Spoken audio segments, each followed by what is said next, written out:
Are they?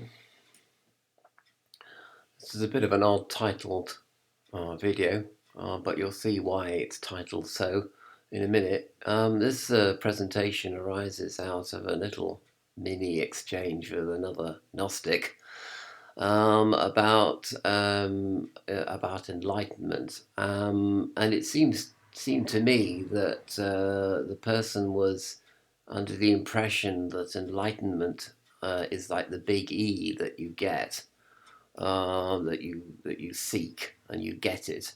And after you've got this big E, all the other goodies are there for the taking, such as, for example, psychological stability and self-esteem. and I mean, it kind of reflects the culture, I suppose, a Western culture of getting things, acquisition and acquisitive culture. Even extends into the realm of spiritual analysis. But my partner actually took issue with this completely, and she was discussing it with me, and I want to present her ideas actually in this video, just to make them clear they're not my ideas. But I do agree with them. I think she got sort of hit the nail on the head. And her analogy basically was that the natural state of soul and God is to be coalescing with each other in some mysterious way that we know not of.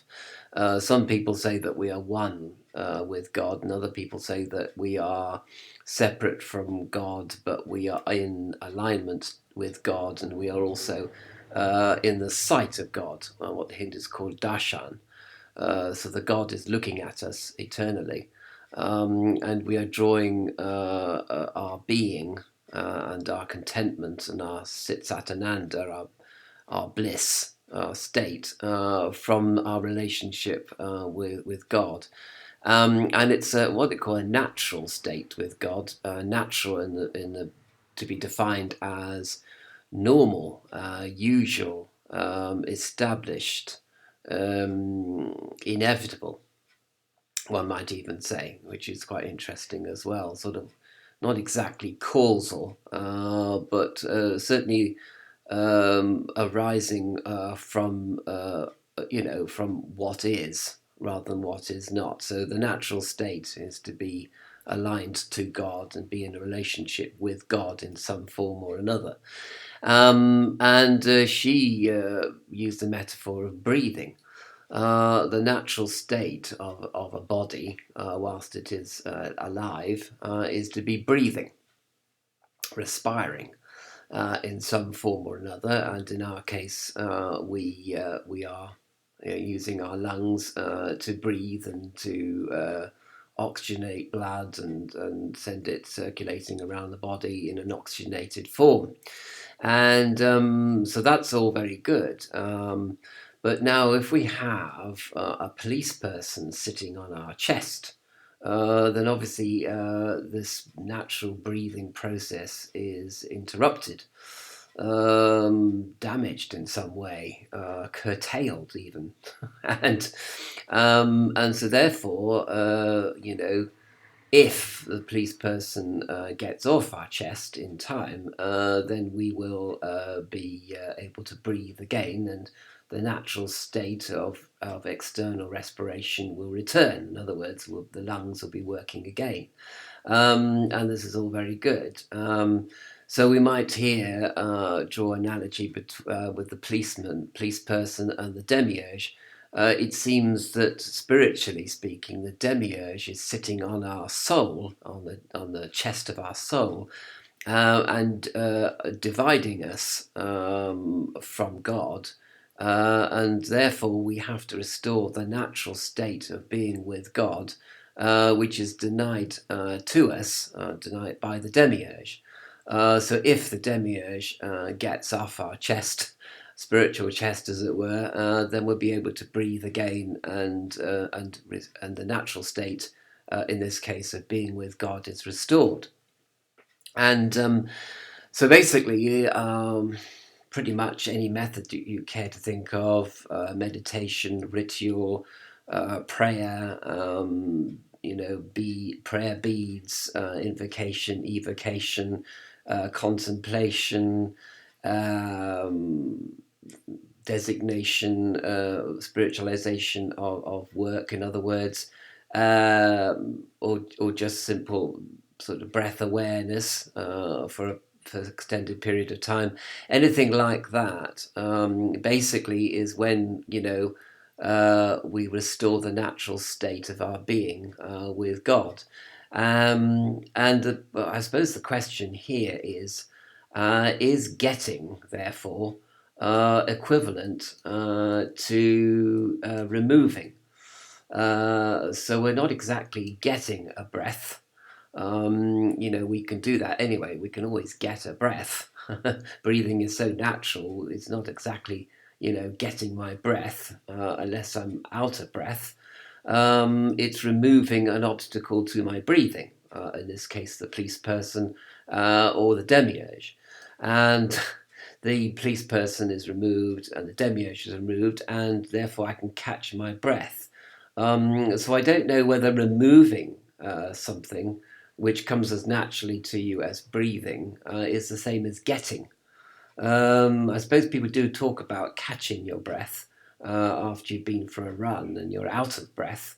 And therefore, I suppose you could say that, but even that is again, when your heartbeat is restored again and you are rested, then you return to the natural breathing state. Although it hasn't actually ever gone, because even when you're breathing whilst you're running, you're still breathing. I'm actually talking about removing an obstacle to your breath. So somebody puts a pillow over your face, that is an obstacle to breathing. And when that pillow is removed, then the natural state is restored. Again, is removing the same as getting? I don't know, maybe I'm just splitting hairs. My partner thought actually at this point I was splitting hairs. She says removing is completely different from getting. You're not getting something if you're removing something which moving some obstacle to your natural state of being. And so her idea is that during some meditation, etc., you are removing the demiurge or some blockage in your body, mind, spirit complex, which removing an obstacle to your being in a relationship with God. Because we're removing distractions, for example, removing emotional blockages is another example, and thereby restoring a natural state of unity or relationship with God. That seems to be pretty sensible. So it isn't that enlightenment will be getting something. Enlightenment could be defined as the removal of all obstacles and distractions that might appear in your way, and stopping you from having a relationship with God. In other words, you're sort of, the wind is blowing away the clouds so that the sun can come out. And then you can see the sun, so that's okay. That's kind of a natural state to be in, and an enjoyable state to be in. Like the sun, we see the sun comes out behind the clouds. We say, "Oh, look, the sun's come out behind the clouds. That's really nice." So enlightenment would be when all the clouds are dissipated, and all the obstacles to relationship with God are dissipated or distilled in some way, or I don't know, condensed out in another way. There are many different processes that could result in the removal of an obstacle. And that's why there are many different spiritual exercises and many different spiritual methods out there. And all of them have equal validity because they all lead to the removal of obstacles in the way between you and God. Things that separate you from God are dissolved, and therefore there is unity with God thereafter. both in this world and the next world. And the removing of obstacles in this world could even have an effect on the removal of obstacles in another dimension, although that would then be sort of going back to getting something. I don't know whether removing is the same as getting. You could get rid of something. I mean, you can get something, but you can also get rid of something. So it could indeed be that removal of obstacles is the same as as building a ladder. You've got your ladder there, and you repair a rung of it. Is that the same as getting rid of an obstacle on the ladder, which is stopping you from going up the ladder or down the ladder, for that matter? So it's a very interesting concept, really. This. But of course, the ultimate point to make about enlightenment is that enlightenment transcends everything. If you like, it trumps everything, it transcends everything. So, you've got self here, it transcends self. So, if the self is transcended, then the issue of self esteem, for example, doesn't enter into it because there's no longer any self to be esteemed or not esteemed about. The self has run out of steam. It could be that you have to be careful when you talk about enlightenment, because it could be that, this is some kind of egotistical thing, that you want to get enlightenment, you want to seek it and get it. And it's the seeking and the attempting to get enlightenment, which is in fact the one obstacle to you actually becoming enlightened, which is another point that many mystics have made throughout the centuries. So the very act of grasping after enlightenment is the problem, and letting go of enlightenment is actually the secret of becoming enlightened, whatever becoming enlightened in quotation marks actually means, which in a transcendental sense perhaps doesn't mean anything at all. And certainly, if we're already with God, we just don't realize we are, then I suppose removing all obstacles to that realization is in fact part of what is not required, but almost what is inevitable. And of course, that's where faith comes in, because the idea really is it is an inevitable process that you will become, you will realize that you've never left God's side. It's just a matter of removing all the obstacles, which is also an inevitable process. But of course, it isn't inevitable that our police person is going to not sit on your chest and will continue to sit on your chest until you die. And that, of course, could be sort of a symbol, basically, or a metaphor for the fact that, that the demiurge doesn't actually get off your chest until you're actually 6 feet under. In which case, it's a bit too late for the old demiurge to stop sitting on your soul's chest. So perhaps it's not a very good metaphor, because perhaps the soul hasn't got a chest to sit on, and it doesn't breathe, and it doesn't think, and it doesn't love, and it doesn't do anything. We don't know what soul does, or even if soul does anything at all. Perhaps it just is, and it's just in a state of being, and in a state of bliss as a result of its isness and its beingness. But of course, you see there, people will accuse me of being sophistic, splitting hairs and talking about words and meanings and definitions, when obviously the transcendental nature of enlightenment also transcends language itself, which I accept totally. But on the other hand, I definitely think that I find it hard to believe that enlightenment is some kind of magic wand, which all you have to do is find and swish about the place and everything will get right again.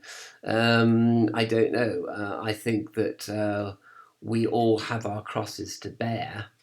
And insofar as we all have, dysfunctional aspects to our personality, which most people have to take on board and accept and work around.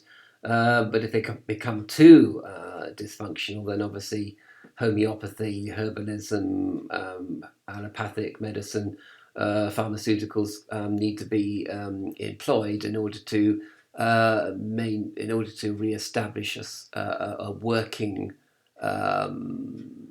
compromised position, so that at least you can function. Because if you get too extreme in your lack of self-esteem, for example, then that becomes dysfunctional, and you become rageful and self-harming, also harming to other people, and therefore, everything kind of screws up. But normally we can bear a certain amount of lack of self-esteem. That would also be a natural thing to have, as well as fear and as well as greed, for that matter. Those are natural things as well. It's only when they become extreme, they become kind of unnatural in quotation marks. But having established what is natural, then perhaps we establish a thing which is free to flow. And we are free, again, to breathe, to think, to feel, to aspire to be afraid of, and just to live a sort of natural life. And within that natural flow of energy, body, mind, complex energy, warts and all kind of thing, we are then free to look at a tree or something and think about the fact that we are with God, and we have never gone anywhere. We're still with God.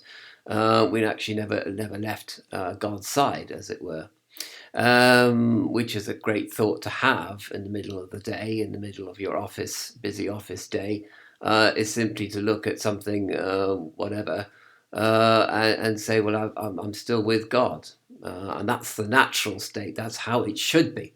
And everything else is either how it should be, in the sense that that's the cross that we have to bear, or it shouldn't be, in which case we have to do something about it, or that we are being perhaps forced to bear because of the action of the demiurge and his agents, which is a sort of Gnostic view, basically, an extension, if you like, a third view of the situation.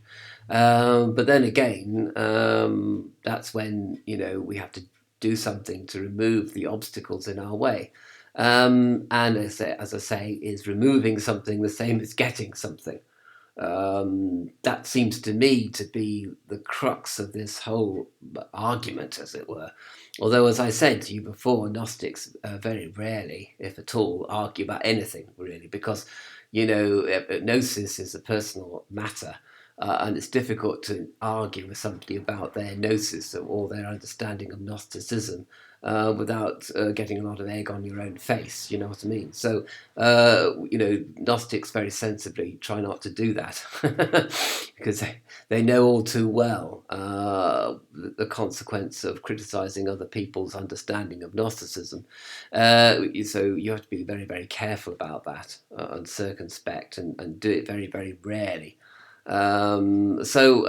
Okay, difficult to know how to end a sort of ramble through this issue as I've rambled through it. And I suppose the answer is, keep on breathing and try to avoid the police person that's going to sit on you.